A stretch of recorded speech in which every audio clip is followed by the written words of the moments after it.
Let's discuss 7 things that Scream 7 needs to do to switch up the formula. Certain rules. Push the laws and you end up dead. This is the moment when the supposedly dead killer comes back to life. Not in my movie. Surprise, Sydney. He's gone mad. We all go a little mad sometimes. A very simple formula. You want to play psycho killer? Everybody's a suspect. No, please don't kill me, Mr. Ghostface. I want to be in the sequel. I'll be right back. Okay, I think it's gonna go something like this. I'm Pamela, welcome back to the channel. Thanks for tuning into another video. Today we're discussing 7 things that Scream 7 needs to do to switch up the formula. You guys know I absolutely love the Scream movies, but they are all kind of carbon copies of each other. You know, every single movie pretty much follows the exact same formula. There's a formula to it. A very simple formula. And I do hope that we see something different for Scream 7. Now, of course, you can't change up the formula too much because then they aren't Scream movies anymore. Like, you can't introduce supernatural elements or anything like that. We still have to stay pretty consistent, but there is still a lot that we can do to change up the formula. Now, number 1, I think Scream 7 should end in a cliffhanger. This is something that has never happened in a Scream movie before. You know, they always wrap things up pretty neatly. Sydney or Sam always wins in the end, and you know, it's a happy ending for everyone, and that's it. I think this time around it should end on a cliffhanger. You know, maybe have all the Ghostfaces die, but then Sydney gets a phone call at the end, and it's another Ghostface on the phone, and that's how the movie ends. And we're all just left wanting more, wondering who is that on the phone, and pretty much setting up the next sequel. Which brings me to number 2. What if the killer gets away with it at the end? Or maybe, you know, one of the Ghostfaces survives and goes to jail for a change. I do believe that this was originally going to happen in Scream 6. We saw some of the original script for Scream 6, and apparently Quinn was going to survive and go to jail, which would kind of set up Scream 7. But obviously they chose not to do that. But can you just imagine in Scream 7, it ends with a Ghostface surviving and going to jail? That would be another good cliffhanger. Moving on to number 3. What if a character who we thought was good turns out to be bad? And I'm not just talking about a typical Ghostface situation where, you know, we always think the Ghostface is good, a person from the friend group, and then it turns out they're bad. You know, that's kind of always the case. But I'm talking about a returning character, someone who we have spent several movies with, or at least an entire movie, and thought that they were good and thought we could trust them. And it turns out that they end up being bad or being one of the Ghostfaces. There's a few people that this could be. I've always said that it could be Kirby. Honestly, in Scream 4, Kirby is very suspicious. There are a couple suspicious scenes with Kirby in Scream 4. I have talked about it a bunch on my channel. I will link those videos for you if you want to check them out, if you haven't seen them. And then I always was suspicious of the fact that in Scream 5, I don't know if you guys know this, but there is a deleted scene where the whole gang is at the police station and there is a missing person sign for Kirby. Where was she during the events of Scream 5, especially if she is an FBI agent who takes a special interest in Ghostface attacks? Why didn't she show up in Scream 5? Obviously, this is a deleted scene, so perhaps it was deleted for a reason because they didn't want that to be canon. But I don't know, I've just always been a little suspicious of Kirby. Don't get me wrong, I absolutely love her. I love Kirby, she's one of my favorite characters, but I would like to see her turn bad.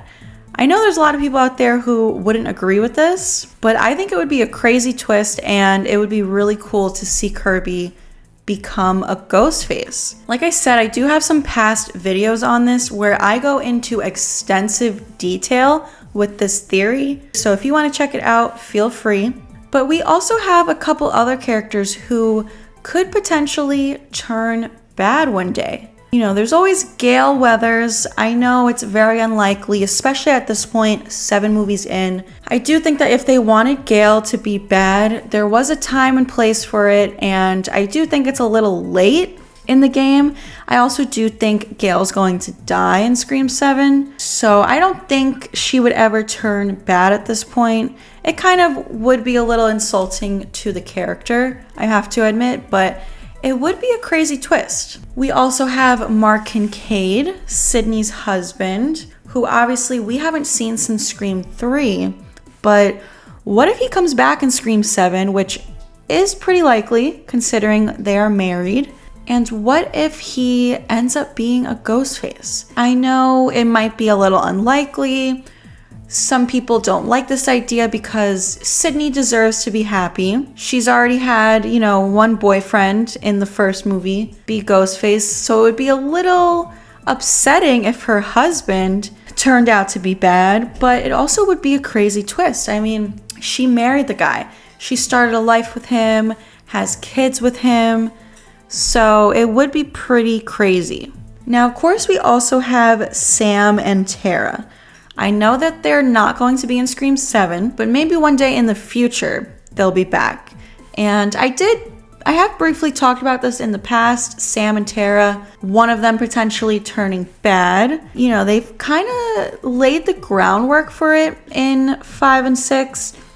Obviously with Sam, she is the daughter of Billy Loomis, so they kind of make her struggle with her dark side. They kind of make it seem like she will turn bad one day. But I've always said that I do think Tara has potential to turn bad. And I think they're kind of making us think it's going to be Sam, but it might be Tara one day. Because they really do emphasize in Scream 6 that she's not dealing with her trauma. She's not going to therapy like she should. Instead, she's just drinking all the time. She's ignoring the trauma. Quinn said something in Scream 6 about one of you guys snapping from the trauma. I just think there were little hints that they gave us and little seeds that they planted. She also, when she killed Ethan, she looked like she kind of enjoyed it a little bit. So always a possibility. Obviously won't happen in 7, but I do think just in general, a good character that we've come to know and love turning out to be bad would be a good twist and a way to switch up the formula. Moving on to number 4, I think a cool way to switch up the formula would be to get a Ghostface reveal early on. I know that this happened in Scream 6, but you know, he was killed off in the opening scene. I think it would be so cool if they reveal a Ghostface to us, the audience, in the beginning, but not to the other characters. And we, as the audience, get to follow along with this Ghostface being a part of the friend group. And the friend group doesn't know it yet, but we know it as the audience. I think that would be so cool. That is what I thought was going to happen in Scream 6. The second they revealed Jason, I was like, holy crap, we're about to follow along with Ghostface for the whole movie. Obviously that didn't happen, but I think that would be so cool. Like, just imagine in Scream 6 if Bailey didn't kill Jason in the opening and we got to see Jason like go to the Halloween party and interact with Tara, or go to class with one of them, or be on the subway with them, and we know the whole time that he's Ghostface. So we would kind of be on the edge of our seats the entire time, like, what's going to happen next? How is he going to interact with them right now? Is he about to kill one of them? I think that would be so cool in Scream 7. Now, of course, I do still want a big reveal in the final act like usual. But if there's multiple ghost faces, we can have one reveal in the beginning, follow along with them throughout the whole movie. In the third act, get another reveal that we don't know about yet, and then see what happens from there. Moving on to number 5, I think another cool way to switch up the formula would be getting a flashback scene. This is something that I have talked about a lot on the channel. We've never had a flashback in the franchise. I think it's about time that we get one, 7 movies in, But I think that this flashback should really provide some new context and new information. You know, something about the past that we didn't know about yet. One example I've said before is like Maureen Prescott's murder. Imagine a flashback to the night she was murdered and we find out something that we didn't know before. Like maybe Billy and Stu had another accomplice. What if it was Christina Carpenter? I have so many theory videos on this. I will try to link some of them for you guys. Because if you're new here and you don't know, I am highly suspicious of Christina Carpenter, Sam and Tara's mom. Obviously, we've never met her, but I do think that there is a lot more to her. I did just do a video the other day covering some of this, but that wasn't the first time. I've been talking about Christina Carpenter for like a year at this point, or over a year. Obviously, she dated Billy Loomis in high school, was in love with him. I think there's a good chance that she knew what they were up to, or was possibly an accomplice. So we could get a flashback to the night of Maureen's murder, and Christina helps them, or maybe a flashback to Casey Becker's murder. Maybe Christina drove the getaway car for them. I also would love a flashback of Dewey. I think a flashback of Dewey Riley would be a fun way for fans to see Dewey again, obviously without bringing him back from the dead. Now, this flashback idea kind of plays into number 6. I think Scream 7 should bring back a past killer. I know a lot of you here are returning viewers, so you guys know that I fully believe Stu Macher is alive and will return in Scream 7. I think they've been setting this up since Scream 5.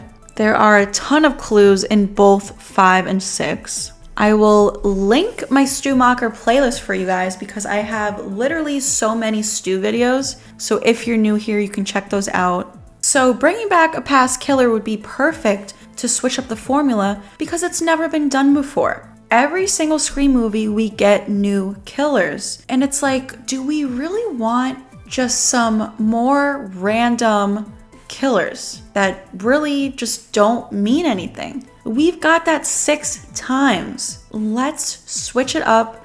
Let's bring back a past killer. I know this is very divisive amongst fans, but to those of you out there who are not a fan of bringing Stu back, I ask you this. Wouldn't it be so cool to see someone who has a connection to the past, someone who already faced off with Sydney, coming back for revenge for one more final showdown? People out there who don't want a past killer to return and want more new killers, you guys got that 6 times. Let's give the Stu believers what they want for one movie, and then in Scream 8 we can go back to the same old, same old. I just think it's one of those things that's never been done before. It is a popular trope in horror movies, bringing back the killer, which Matthew Lillard has said himself, and it's like Scream plays on these popular horror movie tropes, and this is one that they have not done yet. And the way that the flashback thing could play into this is if and when Stu comes back, we could get a couple flashbacks to like Scream 5 and kind of piece everything together and see how Stu did it. So I do think that Stu killed Dewey in Scream 5. So imagine in 7, we get a flashback to that scene and kind of see Stu show up to the hospital. Maybe after he kills Stu, he takes off his mask and we see that it's actually Stu and not Amber. That would be absolutely insane. I can just imagine the audience in the movie theater going wild. Finally, at number 7, we have time travel. Just kidding.